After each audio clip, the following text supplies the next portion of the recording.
What was the one unusual request that the actors made? How did a listing for Bly Manor end up online, and can you actually rent it? And why does Oliver Jackson-Cohen love to play tortured souls? Hi, I'm Dylan. Let's share some ghost stories.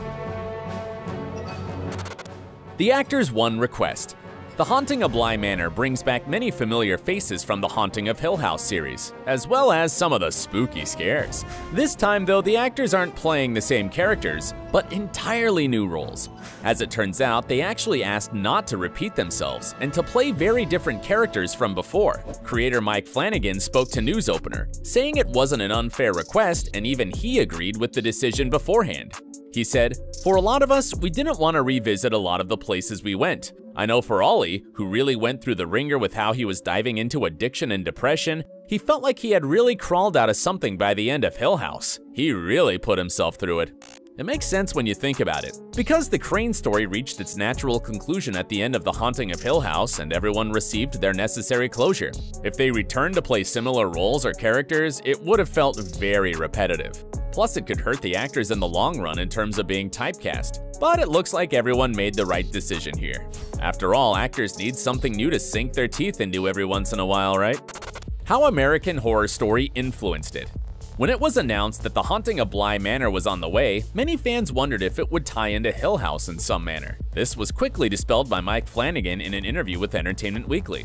He said, "There's not a narrative connection, but there are little Easter eggs for sure, not only in small details, but in moments of dialogue and in some of the ideas from Hill House. In many ways, it's the same formula that Ryan Murphy's American Horror Story uses. It's an anthology series that brings back some of the main cast in different roles, but for newer stories that sometimes have the tiniest or loosest of connections." While The Haunting is different from American Horror Story in structure and tone, Flanagan admitted that he's a fan of Murphy's show and uses some of it as an influence. He revealed that he loves watching how everyone is decontextualized and figure out who they're going to be when they show up again, and it's easy to see how he applied it to Bly Manor. This similarity aside, Flanagan seems to be more obsessed with the singular topic of ghosts and how they symbolize different emotional traumas. While Murphy's show is more of a smorgasbord of everything horror, from witches to mental asylums to even freak shows. Still, it'll be interesting to see if Flanagan's Haunting anthology ends up having as long and successful a run as American Horror Story. So far so good, right? Bly Manor isn't quite in England. While Bly Manor doesn't exist in real life, Henry James's The Turn of the Screw said its location is in the Essex countryside in jolly old England. Naturally, looking at the house and property on the show, it looks like the crew found a perfect place in the English countryside to transform into Bly Manor. Well, not so fast. As it turns out, Bly Manor wasn't quite across the pond, but more further up in the North American continent. The production for the show actually took place in Canada, Vancouver to be exact. An article from Inside Vancouver was the first to break the news in September 2019, while actress Tahira Sharif, who played Rebecca, also confirmed the location in an Instagram post. That being said, it's still unknown where exactly this version of Bly Manor is in Vancouver. Wherever it is, it's certainly a breathtaking venue. And there's no doubt that more than a few fans of the show might want to pay it a visit in the future. But hey, the crew and location scouts pulled off a marvelous deception job here, because it looked very much like something out of an English countryside and no one knew any better. Sneaky, sneaky. The hidden inspirations behind the show. While The Haunting of Hill House was based on Shirley Jackson's book, The Haunting of Bly Manor takes inspiration from several works of author Henry James. While the main source material is the 1898 novella The Turn of the Screw, this isn't just another reinterpretation of one of the most beloved haunted house stories of all time. Mike Flanagan explained to News Opener that The Turn of the Screw might be the backbone of the series, but James wrote other incredible ghost stories that needed to be included. He said, "Turn of the Screw's been adapted so many times that it's really hard to make that feel fresh. But once we opened it up to the rest of his work, and a lot of it that's never been adapted, there's just a lot more to pull from."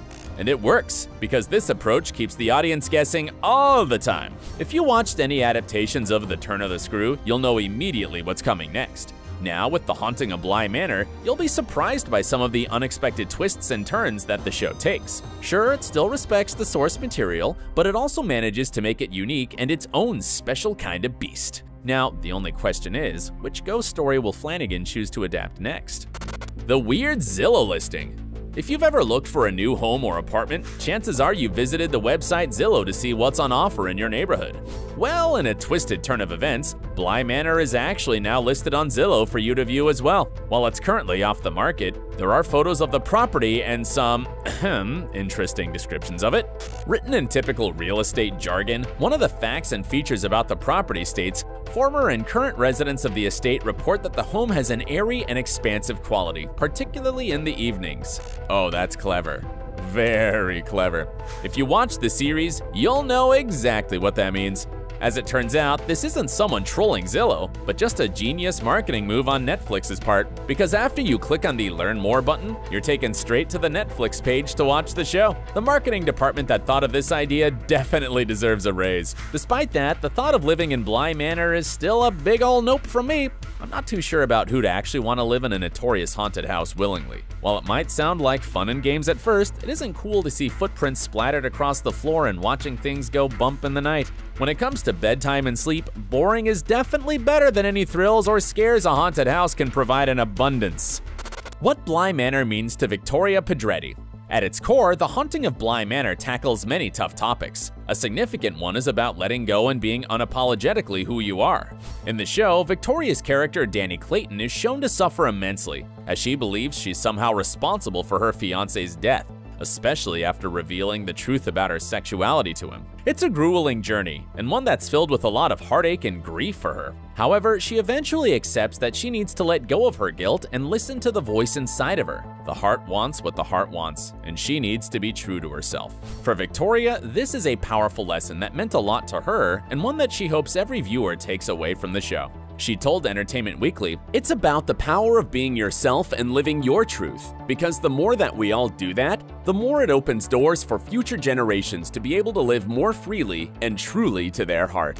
More importantly, this ties into the show's overall theme of love, as it encourages the audience to not be ashamed of who they are or who they fall in love with. At the end of the day, it's about authenticity and honesty. Like the show demonstrates, if you're living a life that's honest and reflective of who you are, happiness usually follows. And that's all anyone could hope for, really. The King of Tortured Souls. It's been quite the year for Oliver Jackson-Cohen, as he played two Invisible Men in 2020, first as Adrian Griffin in The Invisible Man, and now as Peter Quint in The Haunting of Bly Manor. The actor's quickly building up quite the reputation for himself, portraying darker, brooding characters with tortured souls. But he believes these parts are his true calling, offering significant creative enticement, and not just being a job you take solely for the money. He says a role like Peter is therapeutic, and he was able to inject a little bit of himself into the character on screen. Speaking to In Style, he said, "I am very sensitive, and I always have been. That's just kind of who I am, and I know it's not the norm. I'm 6'3", I'm a big man, and I think it's quite rare to have someone that cries so much when they're my size." While Oliver says he isn't an emotional mess all the time and actually has fun in life, he does believe he's more comfortable playing traumatized characters than the Prince Charming type. Basically, he's saying don't expect to see him in too many rom-coms anytime soon. Well, they always say that the best kind of stories are the ones that are honest and draw from a real place. So maybe Oliver has cracked the code in terms of what makes him a better performer. Right now, there's no one doing ghost stories quite like Mike Flanagan. After yet another successful season, it seems like his haunting anthology is here to stay. And it looks like Netflix agrees as well, having given Flanagan the keys to their horror kingdom. One thing is for sure though, fans can certainly look forward to some more intense ghost stories that go deeper and beyond the topics of conventional horror. But now, we want to hear from you. Would you buy Bly Manor if you could? And which other Henry James books would you like to see adapted? Thanks for watching, and don't forget to leave your thoughts in the comments section down below. And while you're at it, click subscribe to receive even more awesome videos.